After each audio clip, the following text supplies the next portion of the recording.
Welcome to Screening Room on WMCM. I'm Andrew Klahn. I'm Hannah Boettcher. And I'm Marquel Thelen. And this week we're going to be talking about the Dark Knight trilogy from Christopher Nolan. Now, Batman Begins is the first film of the trilogy written by Christopher Nolan. It's his first film following the Oscar-awarded film Memento. And this is a 2005 film starring Christian Bale as Bruce Wayne, Michael Caine as Alfred, Liam Neeson as Ra's al Ghul, Katie Holmes as Rachel Dawes, Gary Oldman as Lieutenant Gordon, Morgan Freeman as Lucius Fox, and Cillian Murphy as Dr. Crane. It's an ensemble cast. Now, this is the first true origin story for Bruce Wayne. The film begins in a non-linear fashion, giving us the back and forth and the overdone Wayne family sequence, where we see how they die. And then we get Bruce's extended training montage in Asia with the League of Shadows. He also learns many of the lessons and philosophies that he'll live by as Batman. He eventually turns on the organization when he realizes they seek to destroy Gotham City, the home he wishes to save. The film moves into Bruce's transition into the symbolic persona of Batman.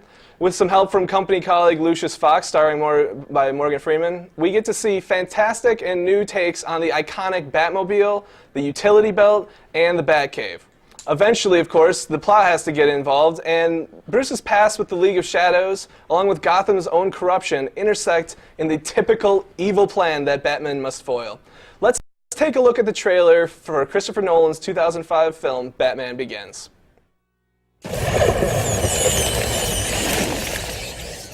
Tell us, Mr. Wayne. What do you fear?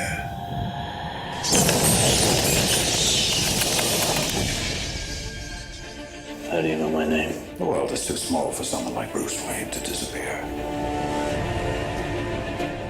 Your parents' death was not your fault. My parents deserve justice. I cannot let that pass. If you make yourself more than just a man, then you become something else entirely. Which is? A legend, Mr. Wayne. Master Wayne, are you coming back for long, sir? As long as it takes to show the people of Gotham their city doesn't belong to the criminals and the corrupt. Bruce? Rachel? You were gone a long time. I know. Things are worse than ever down here.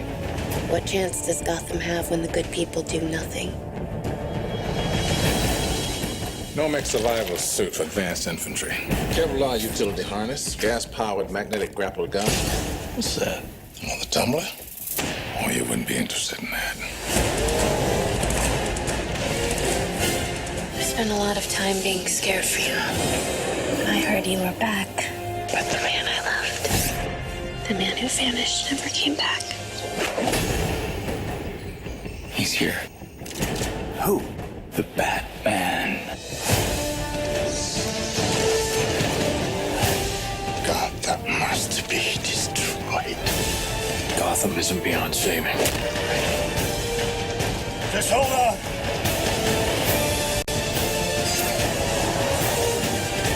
Rachel!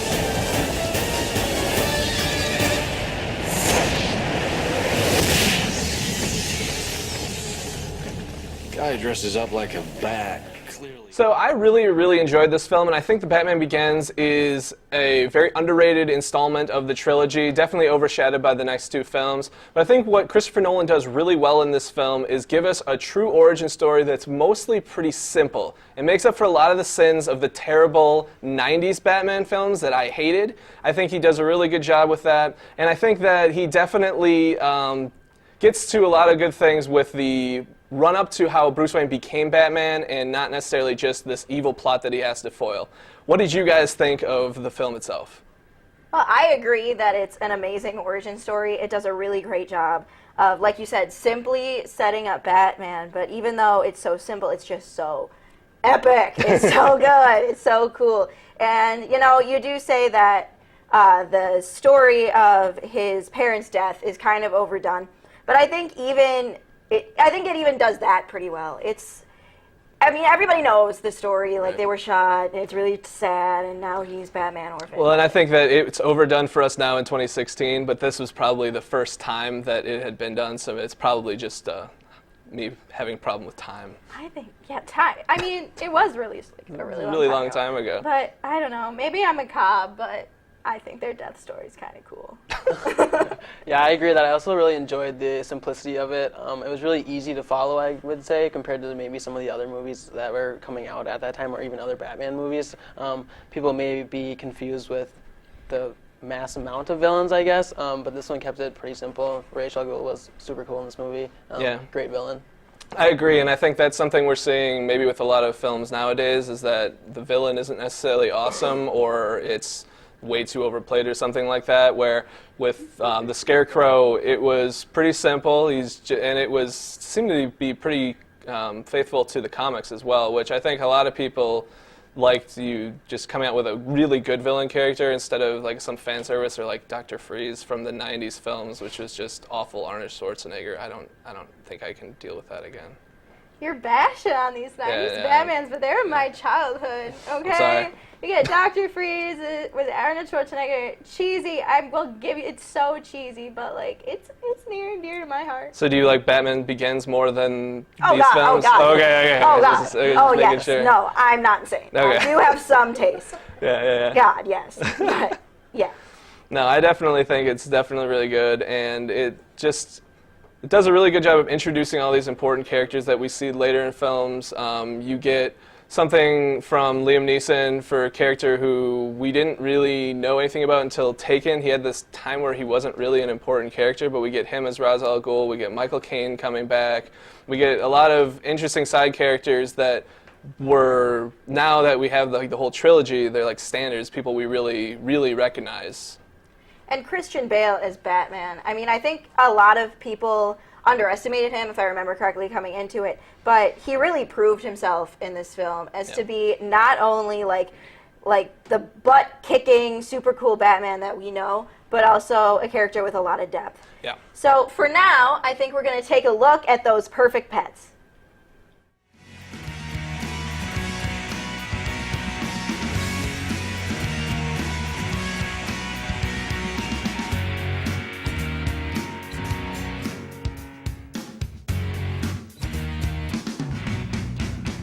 I'm Bo. I'm a 4-year-old Plothound Boxer mix. I'm very social, and despite my size, I love to snuggle up in your lap.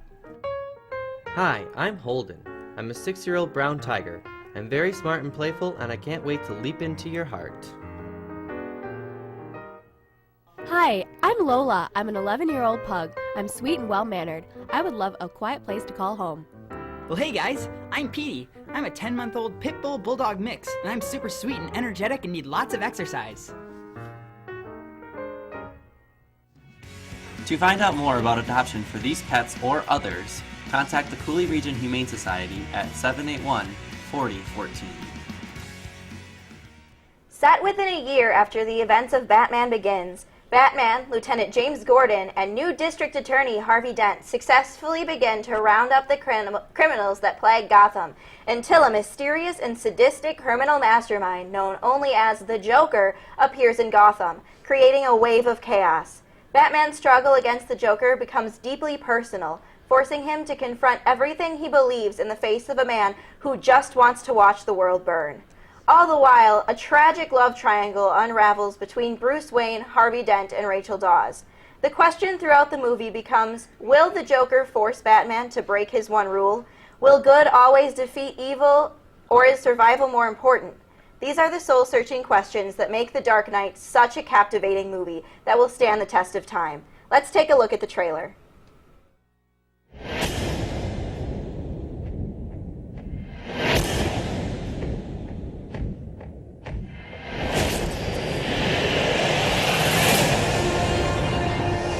Where do we begin? A year ago, these cops and lawyers wouldn't dare cross any of you. I mean, what happened?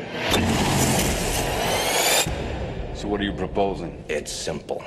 Kill the Batman.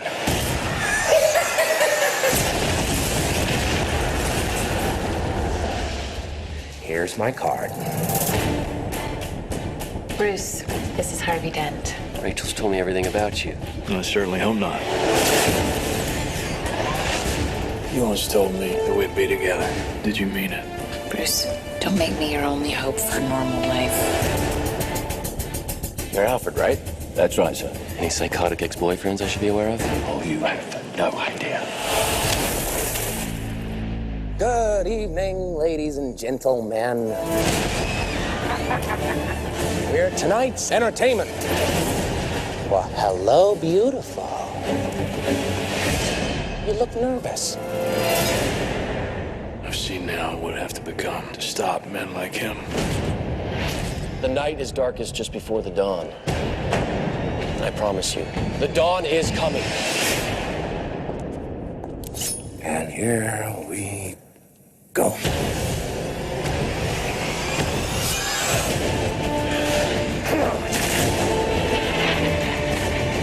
This city deserves a better class of criminal. I'm gonna give it to him. No! You'll see. I'll show you. You either die a hero, or you live long enough to see yourself become the villain.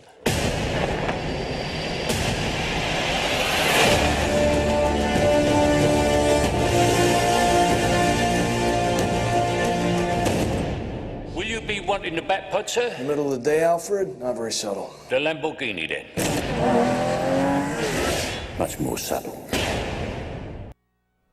The Joker is one of the most iconic movie villains of all time. He is chaos and evil for the sake of chaos and evil, and really, is there anything more terrifying and unsettling than evil for evil's sake? Not only is the Joker iconic, but Heath Ledger's portrayal of him is legendary. He devoted so much of himself to that role that it arguably ended up killing him. Not only is Ledger's performance incredible, but so are the performances of every other actor. Christian Bale continues his portrayal of Batman perfectly, as does Morgan Freeman as Lucius Fox and Michael Caine as Alfred. The love triangle thing does get a little bit annoying for me, but overall it adds to the storyline, and it humanizes Bruce Wayne, as he might otherwise be easily forgotten that he has a life outside of Batman. It adds depth to his character, and even though Rachel is annoying, she achieves some end. So, what are you guys' thoughts? This is definitely probably my favorite of the trilogy, my favorite installment. The Joker's performance is, I think, probably what catches everybody, but it's so good that it almost overshadows Christian Bale, which is sort of like regrettable, but at the same time you're like, this is a great performance. How could he not? Exactly. Like, how could he not? And I love how so much of that movie, like so many of like the really iconic scenes, were unscripted. Like the hospital, he tries to blow it up and then he can't. And Michael Caine's actual reaction to seeing Heath Ledger as the Joker for the first time. Like, I think that speaks a lot to the integrity of the actors. Yeah, definitely. And I think it just shows like how even though you have this ensemble cast of a bunch of people, everybody's really talented, and you just keep adding to the greatness of the film. Yeah, I also really enjoyed seeing the growth of the people that were in the movie previously, like especially the relationship between Alfred and Christian Bale. Christian Bale. It was great to see just how they interacted and everything that went into all the hours that they put in recording, and it was just great. Yeah. And Rachel Dawes annoys me to no end. I hate Rachel Dawes in this movie. I hate her. I hate her. She's so annoying. She's so selfish. She just thinks about herself. Batman needs a support system, and the only person who does that for him is Alfred. Nobody else does that. Rachel Dawes is like, no, I'm sorry, your baggage is too much for me, and runs off with Harvey Dent like this pretty boy government puppet. Like, no. No. Do you think she was mad that her character got recast? And Probably. So you're obviously just on mad. Team Katie Holmes then, and not Maggie Gyllenhaal? A little bit. I don't know if it comes down to the actresses. It could. I never considered it. It's something that I'm going to have to go home and meditate on. But you seem exceptionally angry. I hate Rachel. She wasn't. I'm sorry. She didn't really provide much. She was just No, kind she was just annoying. It's probably probably got what she deserved then. I mean, I'm glad she died. She got the Spoiler warning. Yeah, she died. Yeah, no, I think that was, among great performances, probably the most forgettable. And it's kind of cool how at the beginning of the film they throw in Cillian Murphy again as the Scarecrow, just sort of gets you from remind you where you were and then get you to where you're going and have stuff like that. I think it's definitely a good thing. Right now, though, we're going to give you a promo for the upcoming Cooley Region Humane Society Telethon. Wilson. And I'm Amber Meyer. And we'd like to invite you to join us for the Cooley Region Humane Society Telethon. The telethon is happening Saturday, November 19th from 7 to 9 p.m. on KQEG-TV 23. The Cooley Region Humane Society provides a great service to our community. They provide a home for animals that don't have a home, and they help them to find one. We hope that you'll open up your hearts for the Cooley Region Humane Society Telethon. Again, the telethon is Saturday, November 19th from 7 to 9 p.m. here on KQEG-TV 23. Okay, so the third and final installment in Christopher Nolan's series, Batman trilogy, The Dark Knight Rises, sets off the times in the mansion. Okay, so this is what happened. The movie, the final and third installment in the trilogy, The Dark Knight Rises, sets place 8 years after the previous Dark Knight, and Batman has to take the blame for Harvey Dent's death in the previous movie. Therefore, he is confined within the walls of his mansion, and he has not seen any outside action. However, he is forced to reappear due to the primary antagonist, Bane, as well as the protagonist, Catwoman. Both of these characters have a great role and a developed role within this movie. Let's take a look at the trailer and see what Gotham has in store for us.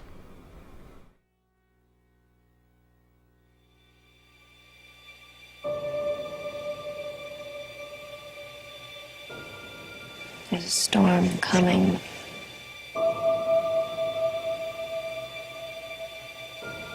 You sound like you're looking forward to it. I'm adaptable. What are you? I'm Gotham's reckoning.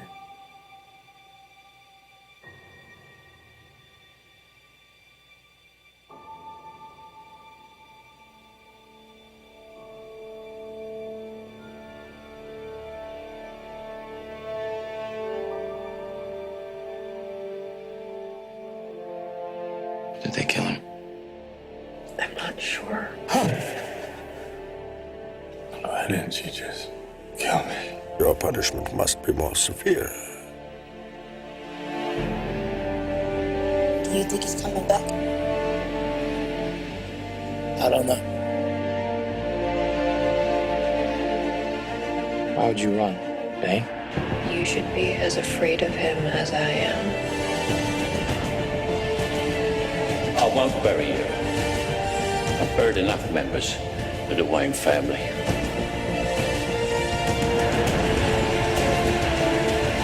You don't owe these people anymore. You've given them everything. Not everything. Not yet.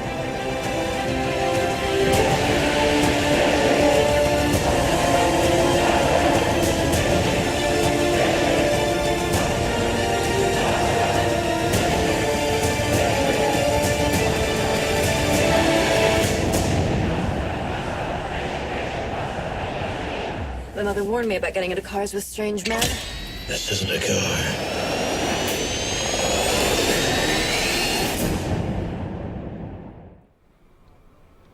So one of the great things about this movie is potentially that this was the most formidable enemy that Batman had to face, a very large character being in Bane, and he still came out and ended the day in a positive note. It was kind of a untraditional, I guess, ending, so to speak, but what were your guys' thoughts about the movie?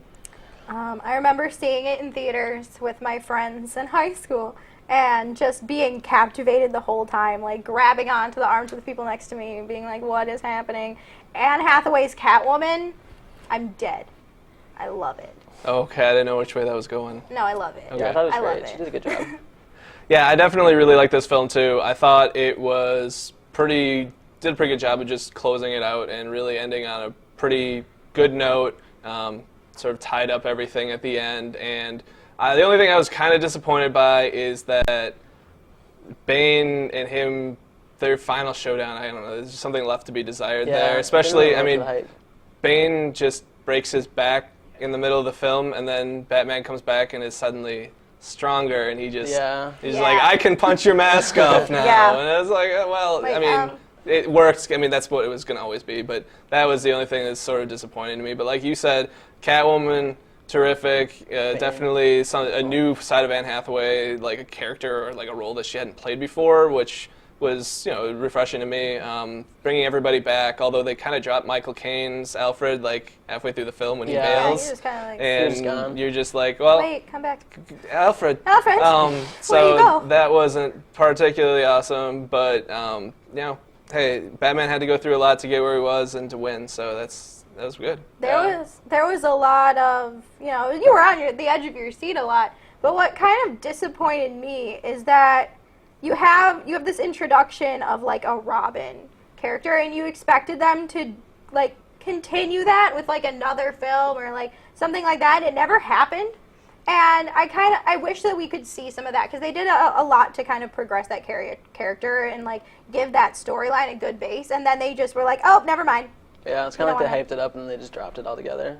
But Tom Hardy's performance is also great on Bane. He did a great job being the big, bad, scary character, even though he's not that large in real life. But I think he did a great job of portraying the big, bad villain. Yeah, I definitely thought that was definitely another iconic villain role. Obviously, it's going to be hard to top the Joker role, but it was something where you always know it and you recognize it immediately, be like, that's Bane or that's Bane's voice or something like that. And I think that's probably the sign of a good performance in a comic book film, is where you could say that guy was the villain and he's memorable. But I did think that, what were you saying that you didn't really care for there at the in the film? That they just kind of dropped the Robin. Yeah, that was it. They dropped Robin, and they tease it at the very end. The last clip is them teasing it, and then DC reboots the entire cinematic universe, which is a whole other argument that we've had here at WMCM that we probably don't want to do today. But it was something where you get that nugget, and they just sort of just took it away from you after the film's over, which was definitely disappointing. Yeah, and I mean Bane. I got confused with Michael Caine and Bane. Too much Ains going on in here. But Bane is one of the only, I would argue, villains in Batman where the whole time you weren't sure if Batman was going to win. Yeah. Like, it's a bet. Like, of course, Batman is going to win. Mm-hmm. But at the whole time, I was like, is he though? Yeah. Like, especially with the whole, him not really being with the police this time due to, last time he had a lot of help from the police, and this time, not so much. It was, Batman versus the police versus Bane altogether, which was kind of a cool dynamic, yeah. Yeah, and it's definitely, the most physically demanding adversary he's had, at least in this trilogy, where you're like, dude straight up broke his back, and how is he supposed to come back from that? And then you watch him sort of work his way back and get his redemption by climbing out of the pit and everything. But it was just something where you're just like, that was brutal. How do you beat that? So, but I definitely think of the films that the second one was probably the best, and these three Batman films were probably the best of all the Batman films in my opinion. Definitely agree. I mean, now we have Ben Affleck. As Batman. He's super jacked. Super jacked. But, when they were casting it, one of the huge reasons as to why they didn't cast Christian Bale again is, his age. Christian Bale was too old. But Ben Affleck is older than Christian Bale. Yeah. Didn't really make sense there. It seems like one of those just excuses that we're just going to start over here, and here's this new guy. Yeah. Have you guys seen Ben Affleck as Batman? Yeah, did he also direct in this one too, partially? I think he's partially, but he's going to direct his solo film, which is coming up, which, I saw he directed The Town. I thought that was great, and he also started it, so and whatever the movie was after that, too, that was, kind of similar. Argo. Gone Girl. Argo. Oh, Argo, yeah. Argo. Is he directing Gone Girl? I have no idea. Okay. Well. I didn't say it. But yeah, I think that this was definitely, this came out around the time that the Avengers films were starting to come out, and so you had sort of this buildup of superhero films, but I think as, cinematic, more art pieces or something that's of higher quality, this is probably the standard for that. The Avengers films and the other comic book films do a really good job of explosions, set pieces, really good visuals, but you don't necessarily get the kind of narrative depth that you're looking Definitely for. agree. You don't get that building up Christian Bale's Bruce Wayne from this guy who's lost his way in the Himalayas to a guy who's kind of an old man afterwards. And so that's something that I think these films, and Christopher Nolan films, give us a lot more of. And I mean, just to go back to the Joker, because how can we not go back to the Joker? Just like the progression of Jokers over the course of time, from Jack Nicholson to Heath Ledger, and now Jared Leto's Joker. It's just so crazy. And Heath Ledger, even though a lot of people, again, weren't sure about Heath Ledger playing the Joker, he really proved himself. And this is the Joker that's going to be compared against for across time. Yeah, definitely. And I think that this Christopher Nolan trilogy also gave us a lot of those kinds of characters. You know, Christian Bale was sort of a risk. Heath Ledger was a guy who never, hadn't really done a lot of these really good dramatic character roles where you'd say, that's a great film that he did. But, Michael Caine sort of resurrecting his career as the old guy helper to the hero, that was something like, he was a pretty big actor in his prime of his acting career.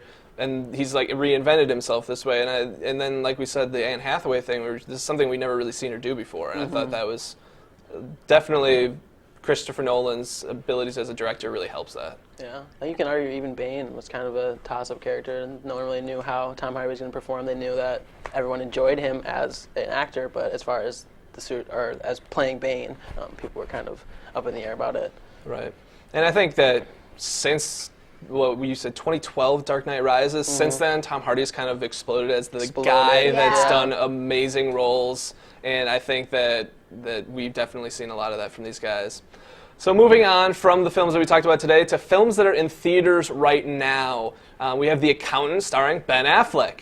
We have Arrival, which I just saw. That's terrific. It stars Amy Adams.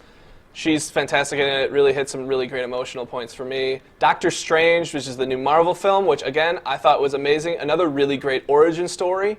Hacksaw Ridge, which has Andrew Garfield in it, and if you know him maybe from The Social Network. And then the animated film Trolls, which has Justin Timberlake and Anna Kendrick voicing. Now we're going to take a look at what's coming up on DVD. We have Bleed. Oh, this is coming soon. This is not on DVD. That was a lie. I lied. We have coming soon. We have Bleed for this. The Edge of 17, which looks really cute. It looks really kind of like a really good coming-to-age story. I'll take your word for it. I've seen trailers on TLC, I've seen the trailer. so if that means anything. Fantastic Beasts and Where to Find Them. I'm so excited about. Can never get enough of the Harry Potter world. I'm really excited for Eddie Redmayne to be. It's really okay. I'm going to stop there. Moana is a really big step for Disney, especially in their diversity. This is their first person that they got from Hawaii, voicing a Hawaiian. So yeah, DVD.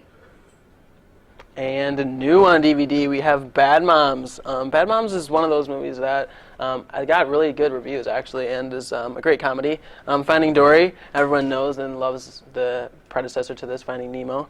And as well as 9 Lives and Sausage Party. Sausage Party, obviously directed by Seth Rogen and company. Great movie. And then we have new films starring at the Riv. We have Deepwater Horizon with Mark Wahlberg, Ouija, Origin of Evil, don't care about that. The Secret Life of Pets, which got some pretty decent reviews, and Suicide Squad, which was awful. Don't go see that, but Skip. Support the Riv. Please support the Riv. Support the Riv. So that's pretty much it from us. Dark Knight Trilogy, awesome. Great movies. They're really good. So join us on Thursday. We can review on Charter Channel 200 or Campus Channel 200, Charter Channel 989.